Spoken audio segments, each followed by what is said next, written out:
kaum muslimin yang saya cintai dan saya hormati. Kita semuanya tentu meyakini bersama bahwasanya kita hidup di muka bumi ini ada tanggung jawab, kewajiban yang harus kita kerjakan, dan tentunya pula memiliki hak-hak yang diberikan kepada kita. Dan itu merupakan sunnatullah pada makhluknya di muka bumi ini. Dalam semua hal, setiap orang pasti punya hak dan pasti punya kewajiban. Hanafitina azakumullah, yang paling penting untuk kita perhatikan terkait dengan hak seseorang atau terkait dengan masalah kewajiban kita ialah hak Allah Subhanahu wa taala. Sebab Allah Tabaraka wa taala sebagai Rabbul Alamin yang menciptakan kita, yang mengaruniakan kepada kita limpahan-limpahan rezekinya, yang mengatur segala urusan-urusan kita semua. Maka tentunya kita punya tanggung jawab besar, punya kewajiban besar terkait dengan Allah Tabaraka wa taala.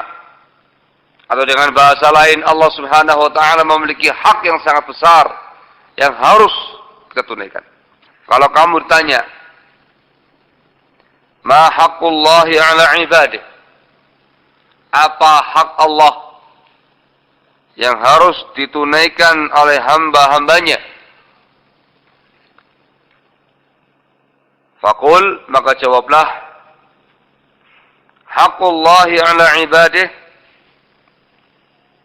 hak Allah yang harus ditunaikan oleh hamba-hambanya seluruhnya, ayya'buduhu wa la yusyriku bihi syai'a. Mereka semua diperintah untuk beribadah hanya kepada Allah semata dan dilarang melakukan tindakan-tindakan kesyirikan dengan sesuatu apapun. Nah, ternyata ikhwanatina azakumullah kaum muslimin yang saya hormati, Allah Subhanahu wa taala hanya meminta dari kita satu perkara.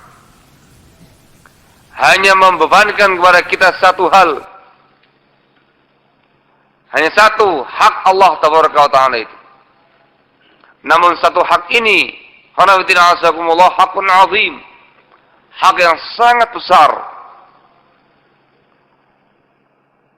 Untuk hak inilah Allah Tabaraka wa taala menciptakan langit dan bumi.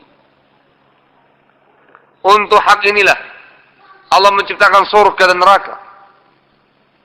Untuk hak inilah umat manusia dan jin dibagi menjadi muslim dan kafir.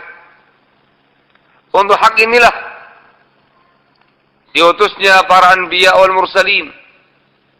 Untuk hak inilah diturunkannya kitab-kitab suci. Untuk hak ini pula Allah Tabaraka wa taala menetapkan syariatnya. Untuk hak ini pula adanya alam raya ini. Untuk hak ini pula adanya alam akhirat. Satu hak, namun sangat besar, sangat agung. Tentunya, khanafitina azakumullah, ketika seorang itu menunaikan hak tersebut, mendapatkan pahala yang sangat besar di sisinya. Dan sebaliknya, orang-orang yang tidak mau menunaikan hak tersebut, akan mendapatkan ancaman-ancaman yang sangat berat dari Allah Tabaraka wa taala. Hak itu adalah hakul ibadah. Hanya satu. Hakul ibadah. Hak supaya Allah Tabaraka wa taala itu disembah, diibadahi satu-satunya, dan tidak diperkenankan bagi kita menyekutukan Allah Tabaraka wa taala dengan sesuatu apapun bentuknya. Baik sekutunya itu ialah malaikat, atau para nabi, atau para wali, atau orang-orang saleh, jin, manusia, batu, pohon, langit, bumi, matahari, bulan, seluruhnya. Dilarang kita melakukan tindakan-tindakan kesyirikan kepada Allah Tabaraka wa Ta'ala. Hanya satu, haqqul ubudiyah. Kita diminta untuk beribadah hanya kepada Allah Subhanahu wa Ta'ala semata. Dan ternyata ya kaum muslimin yang saya hormati, hak yang satu ini pun ternyata kemaslahatannya, kemanfaatannya kembali kepada masing-masing hamba itu. Ternyata Allah tidak membutuhkan ibadahnya seseorang. Allah nggak butuh dengan apapun dan dengan siapapun. Allah menetapkan dan menunjukkan kepada hamba-hambanya satu hak tersebut. Itu kemanfaatannya, kemaslahatannya kembali kepada masing-masing dirinya. Maka barang siapa yang menunaikan hak Allah Tabaraka wa Ta'ala, surga baginya, bahagia dunia akhirat. Dan barang siapa pula yang ternyata tidak mau menunaikan hak Allah Tabaraka wa Ta'ala, neraka baginya, sengsara dunia akhirat. Naam, hakul ibadah. Dalilnya adalah hadis Mu'ad bin Jabal radhiyallahu ta'ala anhu. Disebutkan oleh sahabat Mu'ad bahwasanya dia pernah dibonceng Rasul sallallahu alaihi wasallam di atas himar. Boncengan bareng sama Rasul di atas keledai. Ketika itu Rasul bertanya, "Ya Mu'ad." Dipanggil, "Wahai Mu'ad." Katanya Mu'ad, "Labbaika ya Rasulullah wa sa'daik." Panggil lagi, "Ya Mu'ad." "Wahai Mu'ad." Katanya Mu'ad, "Labbaika ya Rasulullah wa sa'daik." Panggil lagi, "Ya Mu'ad." "Wahai Mu'ad." Katanya Mu'ad, "Labbaika ya Rasulullah wa sa'daik." 3 kali dipanggil sama Rasul sallallahu alaihi wasallam. Ini fungsinya apa?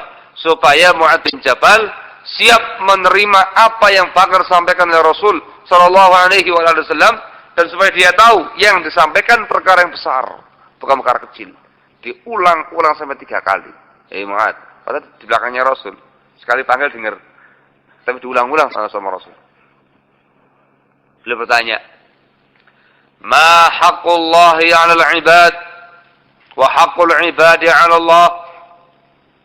Wahai sahabat Mu'ad, apa hak Allah yang harus ditunaikan oleh hamba-hambanya? Dan apa hak hamba yang diberikan oleh Allah Tabaraka wa Ta'ala? Jawabannya Mu'ad, "Allahu wa rasuluhu a'lam." Wallahu a'lam, tidak tahu ya Rasulullah. Maka Rasulullah sallallahu alaihi wasallam menjelaskan, disebutkan jawabannya di sini. Haqqullahi 'alal 'ibad. Hak Allah atas hamba-hambanya, ayya'buduhu wa la yusyriku bihi syai'a. Mereka beribadah kepada Allah semata dan tidak menyekutukan Allah dengan sesuatu apapun. Wa haqqul ibadi 'ala Allah, dan hak hamba yang ditunaikan oleh Allah, alla yu'adziba man la yusyriku bihi syai'a. Allah tidak akan mengazab siapapun yang tidak berbuat kesyirikan dengan apapun. Muttafaqun alaih. Hadis ini dikeluarkan oleh Bukhari Muslim. Sangat jelas. Sangat jelas di sini Rasul sallallahu alaihi wasallam menerangkan tentang hak Allah atas hamba-hambanya dan hak hamba atas Allah. Satu kaum muslimin yang saya hormati, yaitu hakul ibadah. Hak beribadah kepada Allah Tabaraka wa Ta'ala. Satu, tapi besar.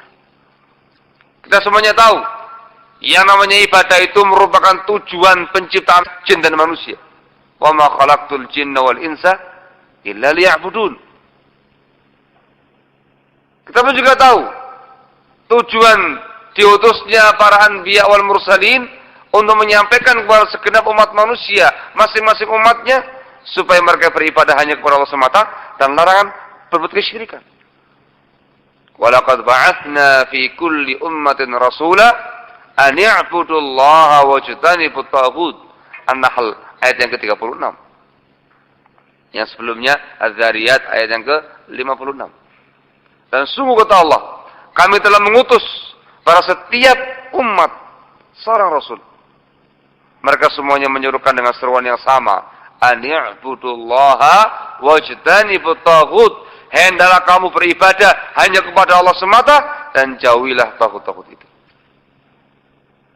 Nah, dan ini merupakan perintah dalam agama.